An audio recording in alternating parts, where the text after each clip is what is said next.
எல்லோருக்கும் வணக்கம். Welcome to drive and destiny. நம்ம எல்லார் மனசுலையும் இப்படி ஒரு ஆசை இருக்கும்.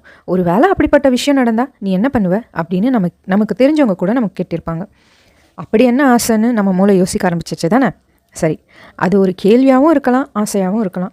நமக்குள்ளே வரும்போது ஆசை, மற்றவங்க நம்மக்கிட்ட கேட்டால் கேள்வி. ஆசையும் கேள்வியும் என்னென்னா, கடவுள் நம்ம முன்னாடி வந்தால் என்ன பண்ணுவோம்?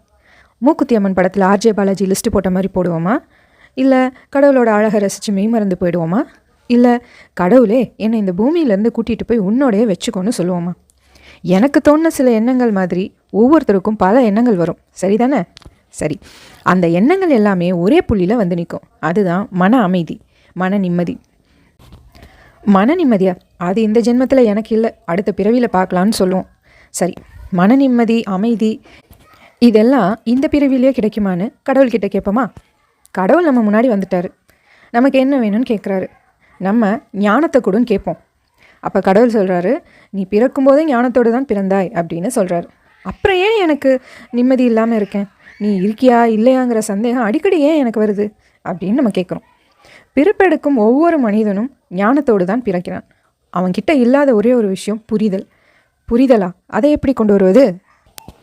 உனக்கு நடக்கிற விஷயங்களும் உன்னை சுற்றி நடக்கிற விஷயங்களும் என்னால் தான் நடக்குதுன்னு நீ உணரும்போது உனக்கு அந்த புரிதல் வரும்.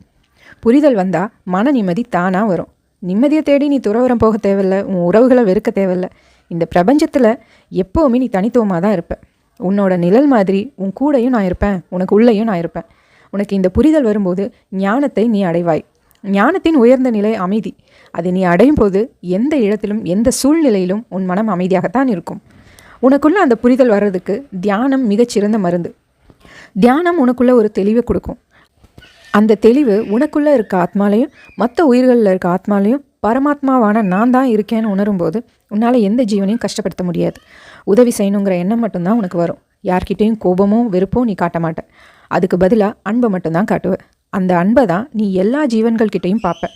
இது எல்லாத்துக்கும் ஒரு படி மேலே போய் உன்னையே என்கிட்ட சரணாகதி ஆக்கிடுவேன். அப்படி என்கிட்ட சரணாகதி அடையும் போது உனக்கு மன அமைதி, சந்தோஷம், வாழ்வின் நோக்கம், புரிதல் எல்லாமே கிடைக்கும்.